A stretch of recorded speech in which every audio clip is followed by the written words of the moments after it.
복음을 영화롭게 하는 사랑의 공동체, 우리 진흥교회 성도 여러분, 다 함께 사도신경 하시겠습니다. 전능하사 천지를 만드신 하나님 아버지를 내가 믿사오며 그 외아들 우리 주 예수 그리스도를 믿사오니 이는 성령으로 잉태하사 동정녀 마리아에게 나시고 본디오 빌라도에게 고난을 받으사 십자가에 못 박혀 죽으시고 장사한 지 사흘 만에 죽은 자 가운데서 다시 살아나시며 하늘에 오르사 전능하신 하나님 우편에 앉아 계시다가 저리로서 산자와 죽은 자를 심판하러 오시리라. 성령을 믿사오며 거룩한 공회와 성도가 서로 교통하는 것과 죄를 사하여 주시는 것과 몸이 다시 사는 것과 영원히 사는 것을 믿사옵나이다. 아멘. 찬송가 342장 하나님께 찬양드리겠습니다. 너 시험을 당해 죄 짓지 말고 너 용기를 다해 곧 물리치라.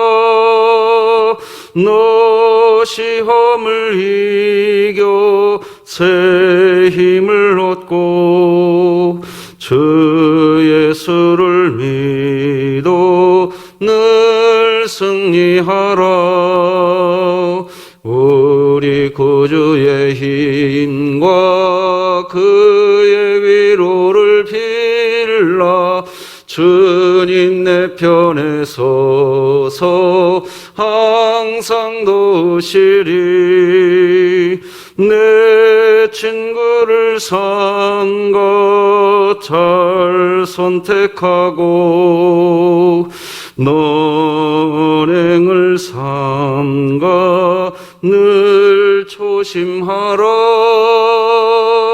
너 열심을 다해 늘 충성하고 온 정성을 다해 주 봉사하라. 우리 구주의 힘과 그의 위로를 빌라. 주님 내 편에 서서 항상 도우시리. 잘 이기는 자는 상 주시리니 너 낙심치 말고 늘 전진하라. 내 구세주 예수 힘 주시리니 주 예수를 믿어 늘 승리하라. 우리 구주의 힘과 그의 위로를 빌라. 주님 내 편에 서서 항상 도우시리. 오늘 함께 나눌 하나님의 말씀은 시편 41편 1절로 13절 말씀 되겠습니다. 하나님의 말씀입니다. 가난한 자를 보살피는 자에게 복이 있으며 재앙의 날에 여호와께서 그를 건지시리로다. 여호와께서 그를 지키사 살게 하시리니 그가 이 세상에서 복을 받을 것이라. 주여 그를 그 원수들의 뜻에 맡기지 마소서. 여호와께서 그를 병상에서 붙드시고 그가 누워 있을 때마다 그의 병을 고쳐 주시나이다. 내가 말하기를 여호와여 내게 은혜를 베푸소서. 내가 주께 범죄하였사오니 나를 고치소서 하였나이다. 나의 원수가 내게 대하여 악담하기를 그가 어느 때에나 죽고 그의 이름이 언제나 없어질까 하며 나를 보러 와서는 거짓을 말하고 그의 중심에 악을 쌓았다가 나가서는 이를 널리 선포하오며 나를 미워하는 자가 다 하나같이 내게 대하여 수군거리고 나를 해하려고 꾀하며 이르기를 악한 병이 그에게 들었으니 이제 그가 눕고 다시 일어나지 못하리라 하오며 내가 신뢰하며 내 떡을 나눠 먹던 나의 가까운 친구도 나를 대적하여 그의 발꿈치를 들었나이다. 그러하오나 주 여호와여 내게 은혜를 베푸시고 나를 일으키사 내가 그들에게 보응하게 하소서. 이로써 내 원수가 나를 이기지 못하오니 주께서 나를 기뻐하시는 줄을 내가 알았나이다. 주께서 나를 온전한 중에 붙드시고 영원히 주 앞에 세우시나이다. 이스라엘의 하나님 여호와를 영원부터 영원까지 송축할지로다. 아멘, 아멘. 사랑하는 성도 여러분, 2020년 참 한 해 동안 우리 성도 여러분 수고 많으셨습니다. 이제 2020년을 며칠 남겨놓지 않은 월요일 새벽입니다. 여기까지 함께 하신 하나님 앞으로도 함께 하실 줄로 믿고 우리 매일같이 암송하는 말씀 여호수아 1장 9절 오늘도 같이 읽겠습니다. 시작. 내가 내게 명령한 것이 아니냐. 강하고 담대하라. 두려워하지 말며 놀라지 말라. 네가 어디로 가든지 내 하나님 여호와가 너와 함께 하느니라 하시니라. 아멘. 새벽마다 함께 예배를 드리시고 매일같이 3번 기도사역에 함께 해주시는 우리 진흥교회 모든 성도 여러분 감사합니다. 주님 오시는 날까지 기도하는 가운데 그렇게 살아가십시다. 자, 오늘 말씀 나누겠습니다. 오늘은 말씀 제목을 이렇게 정했습니다. 서로 위로하고 찬송하라. 이 제목으로 하나님 말씀 나누겠습니다.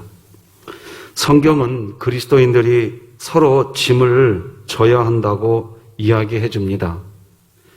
여러분, 정글 깊은 곳에 가면 늪이라는 게 있습니다. 늪에 빠진 사람을 건져내어야 할 때 빠진 사람을 건져내는 것은 밖에 있는 사람이 어떤 로프를 던져주든지 해서 건져내는 방법, 그런 방법이 가장 쉬운 방법입니다. 또 누구나 할 수도 있는 방법이지요. 사람이 늪에 빠져 있을 때 곁에 있는 사람이 밧줄이나 또는 어떤 튜브 같은 것들을 던져주어서 잡고 당기면 큰 힘을 들이지 않아도 건져낼 수 있습니다. 그러나 늪에 빠진 사람이 혼자서 말입니다. 혼자서 그 늪에서 빠져나오려고 하면 불가능한 일입니다. 늪에서 나오려고 허우적대면 허우적대일수록 더 깊이 빠지게 됩니다. 움직이면 움직일수록 깊이 빠져들게 됩니다. 성경에서 그리스도인들이 서로의 짐을 져주어야 한다는 것은 그런 일들, 즉 늪에 빠져 있는 사람, 어려움에 있는 사람들을 서로 돌봐 주라는 것이지요.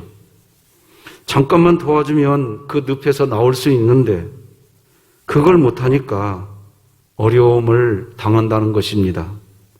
세상에서 제일 큰 지옥은 그래서 단절된 곳에 있는 것입니다.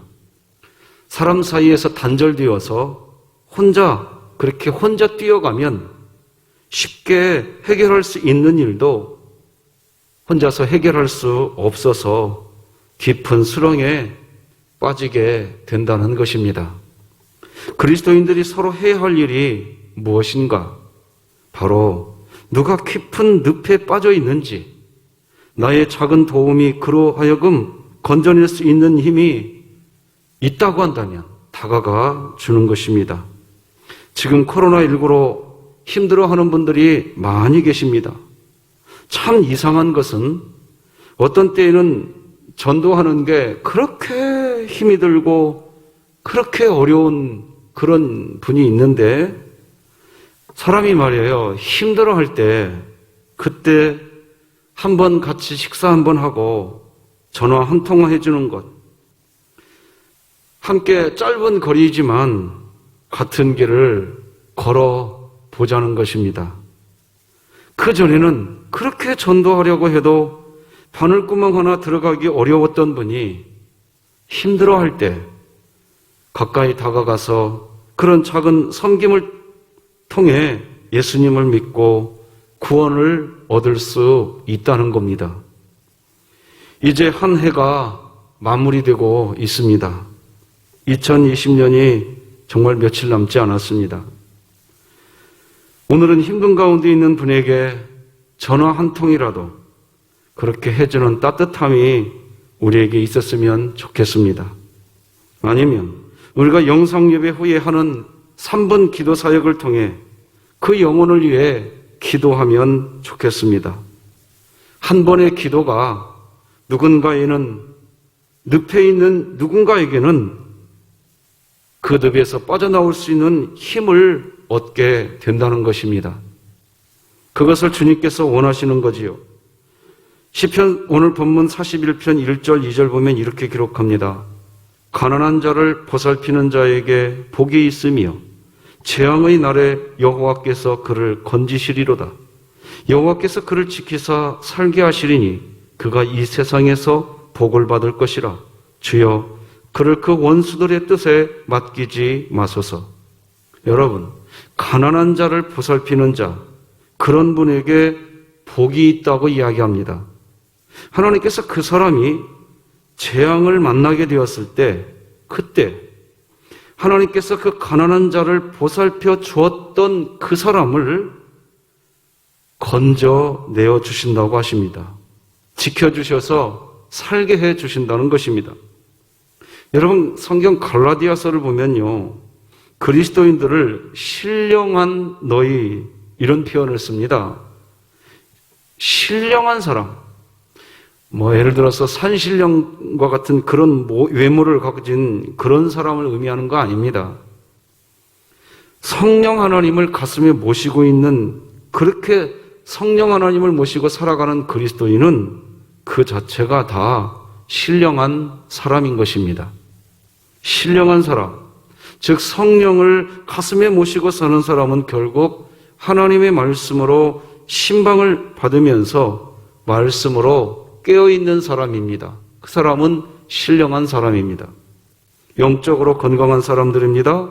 그런 사람들이 해야 할 일이 있는데 바로 가난한 사람, 경제적으로든 아니면 정말 늪에 빠진 사람들이든 그 사람들을 건져내주는 일을 신령한 사람들은 해야 한다는 겁니다. 그러면 건져낼 수 있다는 겁니다. 하나님은 한 공동체를 만들 때 어느 공동체든지 말입니다. 누군가를 도와줄 수 있는 힘을 가진 사람을 공동체 안에 항상 세워두시는 분이십니다. 어떤 공동체든 하나님은 그렇게 누군가 늪에 빠져 있을 때 그 늪에 빠진 사람을 건져주는 일을 할 수 있는 사람을 공동체 안에 세워두십니다. 그렇게 세워진 분들에게 하나님은 가난한 자, 늪에 빠진 자를 건져내는 책임을 맡기시는 거죠. 우리가 성경 민수기를 보면요, 모세가 했던 일이 뭡니까? 이스라엘이 범죄로 인하여서 무너졌을 때 모세가 했던 건 기도였습니다. 이스라엘 민족에게 제일 필요한 게 뭐냐? 먹을 것도 아니고 옷도 아니고 제일 필요했던 것은 모세의 기도였습니다. 모세만이 할 수 있는 기도가 있습니다. 모세의 기도 때문에 이스라엘 백성이 결국 죽지 않고 살아난 것입니다. 건짐받은 거지요. 우리 그리스도인들은 한 사람도 예외 없이 언제든지 모세와 같은 그런 역할을 감당하는 그런 자리에 서게 되는 그런 때가 있다는 겁니다. 나밖에 기도할 수 있는 사람이 없는, 나밖에 기도할 수 있는 사람이 없는 그 자리에 우리가 서 있을 때가 있습니다. 가정을 위해서 기도할 수 있는 사람이 나밖에 없는 때가 있습니다. 직장, 아무도 기도하지 않아요. 내가 기도하면 살고 기도하지 않으면 무너지는 때가 있습니다. 교회도 마찬가지이고 국가도 마찬가지입니다. 누군가 아무도 기도하지 않을 때, 그때 내가 기도하면 살고 무너지게 되는 일들이 있다는 겁니다. 누군가 병상에 누워있을 때 한 사람의 기도로 병이 고침받을 수 있습니다. 여러분, 그런데 아십니까? 가난한 자를 보살펴주고 늪에 빠진 사람을 건져내는 일을 한 바로 그 사람이 반대로 이제 자신이 병상에 누워있게 되는 때 하나님은 그의 병을 고쳐주신다고 3절에서 이야기합니다. 같이 읽어볼까요? 시작. 여호와께서 그를 병상에서 붙드시고 그가 누워있을 때마다 그의 병을 고쳐주시나이다. 아멘. 자, 그런데요, 왜 하나님은 병을 고쳐주실까요? 그 사람은 기도하는 사람이었기 때문입니다. 가정을 위해서 기도했던 사람입니다. 아무도 기도하지 않는 직장을 위해서 기도했던 사람이었습니다. 그래도 교회를 위해서, 국가를 위해서 기도했던 사람입니다. 즉, 기도의 사람이었던 것입니다. 그러니 자신이 병에 걸려 있을 때에도 기도하게 됩니다. 하나님께서 그 사람의 병을 고쳐주시지요. 4절이 그 이야기를 합니다. 내가 말하기를 여호와여 내게 은혜를 베푸소서 내가 주께 범죄하였사오니 나를 고치소서 하였나이다. 여러분, 평소에 기도하지 않는 사람, 분명히 주일날이면 예배당에 나와서 예배 드리는 일을 한다고 해도 평소에 늘 기도하는 일을 하지 않으면 정작 자신에게 기도가 필요한 때를 만나도 쉽게 기도가 안 된다는 것 아십니까? 성경 이사야서는요, 총 66장으로 구성되어 있는데 이사야서는 크게 두 주제로 나뉘어집니다. 첫 번째 주제는 1장에서 39장까지이고 두 번째 주제는 40장에서부터 마지막까지 이르는데 이 마지막 두 번째 주제 40장에서는 하나님의 구원의 역사에 대한 주제가 시작됩니다. 하나님의 구원 역사. 근데 하나님의 구원 역사가 이사야 40장에서부터 시작되는데, 그런데 그렇게 구원에 대한 두 번째 주제를 다루는 40장 1절에서 시작하는 말이 무엇일까요? 바로 서로 위로하라는 얘기입니다. 같이 한번 읽어봅시다. 시작. 너희의 하나님이 이르시되 너희는 위로하라. 내 백성을 위로하라. 자, 하나님의 구원이 이루어지기를 원하느냐? 살아가는 즐거움이 있는 세상이 되기를 원하느냐? 서로 위로하라는 것입니다. 내 백성을 위로하라는 거지요. 그래서 그리스도인이 해야 하는 가장 큰 사명은 서로 위로하는 일입니다. 그 일에서부터 구원이 시작된다는 겁니다. 다시 말씀드리지만 이사야서는 두 가지 주제로 분류되는데 40장에서부터 마지막 66장까지는 하나님의 구원에 대한 이야기를 시작하는 부분이에요. 그런데 하나님의 구원을 이야기하시면서 첫 마디가 서로 위로하라고 이야기합니다. 위로하라는 거죠. 하나님의 말씀으로 신방을 받는 분에게 나타나는 것은요, 마음에서부터 성령 하나님이 우리의 마음을 주관해 주신다는 것입니다. 성령 하나님이 우리 마음을 주관해 주시게 되면 그때 우리 그리스도인은 예수님의 마음을 품게 됩니다. 결국 성령 충만한 사람은 예수님의 마음이 있는 것입니다. 결코 악담을 하지 않습니다. 거짓을 말할 수 없습니다. 마음에서 악을 쌓을 수가 없는 것입니다. 수근수근할 수도 없습니다. 그런데 마귀는 그 일 다 합니다. 말씀으로 신방받는 사람들은 그 일을 못하는데요, 마귀에 사로잡히면 그런 일을 항상 합니다. 오늘 본문 5절로 8절이 그 얘기입니다. 읽어드리겠습니다. 나의 원수가 내게 대하여 악담하기를 그가 어느 때에나 죽고 그의 이름이 언제나 없어질까 하며 나를 보러 와서는 거짓을 말하고 그의 중심에 악을 쌓았다가 나가서는 이를 널리 선포하오니 나를 미워하는 자가 다 하나같이 내게 대하여 수군거리고 나를 해하려고 꾀하며 이르기를 악한 병이 그에게 들었으니 이제 그가 눕고 다시 일어나지 못하리라 하오며. 여러분, 지난주에 우리는 신념으로 사는 사람은 결국에는 육체의 열매만 맺게 된다고 말씀을 나눈 적이 있습니다. 오늘 본문에 등장하는 여기 5절에서 8절까지 내용의 악담, 거짓말, 악, 미움, 수근수근 다 육체의 열매입니다. 신념을 믿음이라고 착각하면 이런 일들이 발생합니다. 사도 바울은 하나님을 믿겠다고 모임 공동체 안에서 이런 사람들이 발생하지 않기를 간절히 원했습니다. 처음은 믿음으로 시작하는 듯 합니다. 성령의 도우심을 사모하는 듯 합니다. 그런데 어느 순간부터 믿음으로 사는 게 아니라 자기의 신념으로 사는 일들이 발생합니다. 사도 바울은 그런 사람을 어리석은 사람이라고 이야기합니다. 갈라디아서 같이 읽어볼까요? 시작. 너희가 이같이 어리석으냐? 성령으로 시작하였다가 이제는 육체로 마치겠느냐? 여러분, 이런 일이 우리 곁에서는 발생하지 않을까요?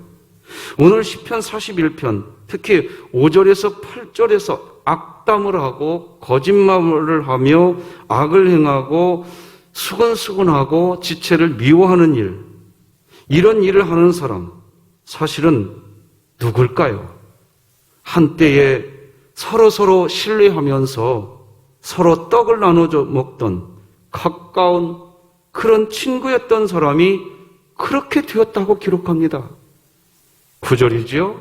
같이 읽어봅시다. 시작. 내가 신뢰하여 내 떡을 나눠 먹던 나의 가까운 친구도 나를 대적하여 그의 발꿈치를 들었나이다. 내가 신뢰하였다고 기록합니다. 믿었던 사람이라는 뜻이지요? 떡을 나눠 먹던 사람이 그런 사이였습니다. 가까운 친구였다고 이야기하는 거지요. 그런데 그 사람이 그렇게 분명히 시작은 성령으로 하였는데 어느 때부터 육체로, 즉 믿음으로 사는 게 아니라 신념으로 공동체 생활을 하려고 합니다. 그러니 그 사람의 입에서 나오는 말은 결국 악담이고 미움이고 악인 것입니다. 그런데 다행인 것은 오늘 시편 41편의 저자 다윗은 분명합니다. 자신이 신뢰하던 사람이었지만, 떡을 나눠 먹던 관계였지만, 그렇지만 공동체를 깨뜨리고 믿음으로 사는 게 아니라 신념으로 사는 그 부분에 있어서 단호하고 분명합니다. 보응하게 해달라고 합니다. 10절이지요. 그러하오나 주 여호와여 내게 은혜를 베푸시고 나를 일으키사 내가 그들에게 보응하게 하소서 이로써, 이렇게 기록합니다. 여러분, 친하다는 이유로, 자신과 친분이 있다는 이유로 그 사람이 공동체를 무너뜨리고 있는데 편을 들어주면 안 됩니다. 그 영혼을 위해서도 그것은 안 됩니다. 서로가 망하는 것입니다. 그러면 그때 우리가 할 수 있는 보응은 무엇일까요? 사실 우리가 할 수 있는 보응은 없습니다. 왜? 원수 갚는 건 우리에게 있는 것이 아니라 하나님께 있기 때문입니다. 그럴수록 우리가 할 수 있는 것은 우리가 할 수 있는 유일한 것은 내가 더 하나님을 경외하는 일을 더 열심히 하는 것, 그것입니다. 그래서 오늘 다윗도 그렇게 이야기하지요. 주님이 나를 붙들어 달라고 합니다. 12, 13절 같이 읽어봐요. 시작. 주께서 나를 온전한 중에 붙드시고 영원히 주 앞에 세우시나이다. 이스라엘의 하나님 여호와를 영원부터 영원까지 송축할지로다. 아멘, 아멘.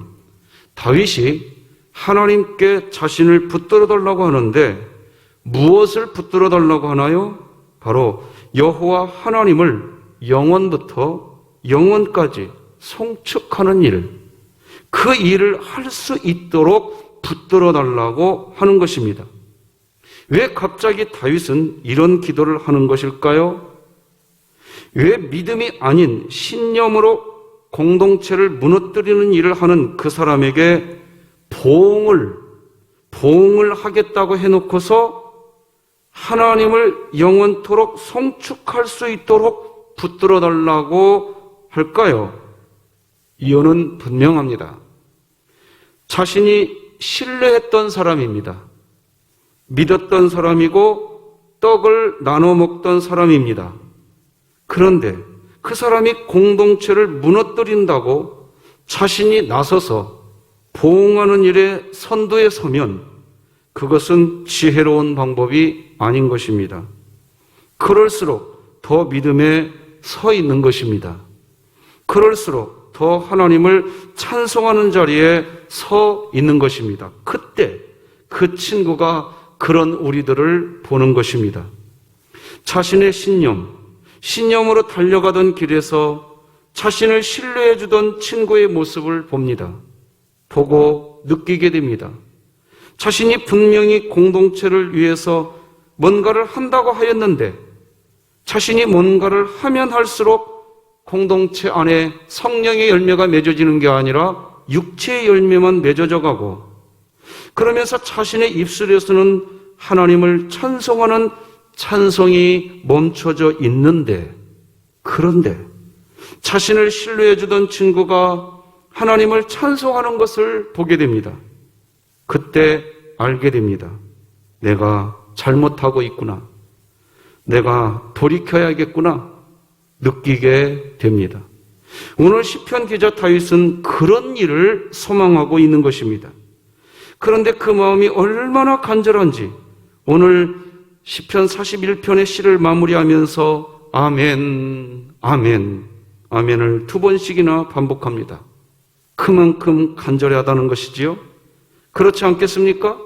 자신이 신뢰하던 사람이었고 자신과 떡을 나눠 먹던 사람인데 어느 순간부터 믿음으로 살지 않고 자신의 신념으로 살면서 공동체를 힘들게 하고 악을 행하는데 그 모습을 보고 있는 다윗도 함께 마음이 아픈 것입니다. 그래서 그 신뢰하던 친구가 자신의 그 신념을 버리고 믿음으로 돌아오기를 누구보다 간절히 원하는 그런 마음이 있는 것입니다. 말씀 맺겠습니다. 하나님은 한 공동체를 만들 때 어느 공동체든 누군가를 도와줄 수 있는 사람을 공동체 안에 세워두시는 분이십니다.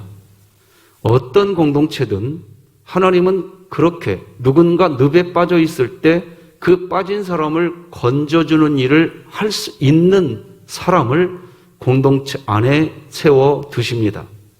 그렇게 세워진 분들에게 하나님은 가난한 자, 늪에 빠진 자를 건져내는 책임을 맡기십니다. 그런데 그 책임을 맡은 분이 누구일까요? 우리 자신이 되어야 합니다. 우리가 늪에 빠진 자를 건져내는 일, 그리고 위로자의 역할을 해야 합니다. 그런데 오늘 본문에서 다윗이 건져내야 할 늪에 빠진 사람은 다윗 자신이 신뢰하던 사람이었습니다. 함께 떡을 나눠 먹던 사람이었습니다. 그래서 충격이 더 큽니다. 그런데 그 친구는 자신의 신념 때문에 공동체를 무너뜨리고 있습니다. 다윗에게 큰 고민입니다. 친하다는 이유로 그 친구 편을 들 수 없습니다. 그래서 다윗은 더 열심히 하나님을 찬송하는 삶을 살겠다고 다짐합니다. 더 분명하게 믿음으로 살려고 합니다. 그래서 친구가 자신을 보고서 위로받고 돌이키게 하고 싶은 것이지요. 사랑하는 성도 여러분, 오늘 하루도 서로 위로하고 오직 하나님을 찬송하시며 믿음 안에서 승리하시기를 축복합니다. 오늘도 말씀이 너를 신방하게 하라. 변함없이 같이 합시다. 오늘 바이블 챌린지 참여하시는 분은 조삼순 권사님, 유경희 권사님, 엄순자 권사님, 우경원 집사님, 김보람 집사님이십니다. 한 분 한 분 귀한 분들 축복합니다. 말씀을 필사하실 때 백성을 위로하는 힘, 찬송하는 성령의 역사가 있기를 축복합니다. 기도하시겠습니다. 하나님 아버지, 감사합니다. 오늘 이 새벽에도 사랑하는 우리 교우들과 한자리에서 예배 드리지는 못하지만 영상으로 우리 하나님 경배하게 하셨사오니 있는 그 처소처소마다 참 예배의 자리가 되게 하시고 하나님을 만나는 자리가 되게 하여 주시옵시며 백성을 서로 위로하는 위로자의 삶을 힘있게 살아갈 수 있도록 하나님 우리를 인도하여 주시옵소서. 오늘도 바이블 챌린지 참여하시는 우리 조삼순 권사님, 유경희 권사님, 엄순자 권사님, 우경원 집사님, 김보람 집사님, 우리 아버지 하나님께서 두 손들어 복날이워 주시고 저들이 주의 말씀을 필사하는 동안 성령 하나님의 그 귀하신 따뜻함이, 은혜가 가슴속 깊이 부어지도록 주여 도와주시옵소서. 우리 강민이와 연우, 박형용 집사님, 원희수 집사님, 우리 우승현 학생을 기억하시고 연약한 우리 지체들을 권념하시고 근대가 있는 우리 자녀들 붙들어 주시고 특별히 연로한 가운데에 있는 우리 진흥교회 많은 어르신들을 하나님 권념하여 주시옵소서. 오늘도 주님과 함께하기를 소망하며 예수님의 이름으로 기도드립니다. 아멘. 하늘에 계신 우리 아버지여, 이름이 거룩히 여김을 받으시오며 나라가 임하시오며 뜻이 하늘에서 이루어진 것 같이 땅에서도 이루어지이다. 오늘 우리에게 일용할 양식을 주시옵고 우리가 우리에게 죄 지은 자를 사하여 준 것 같이 우리 죄를 사하여 주시옵고 우리를 시험에 들게 하지 마시옵고 다만 악에서 구하시옵소서. 나라와 권세와 영광이 아버지께 영원히 있사옵나이다. 아멘.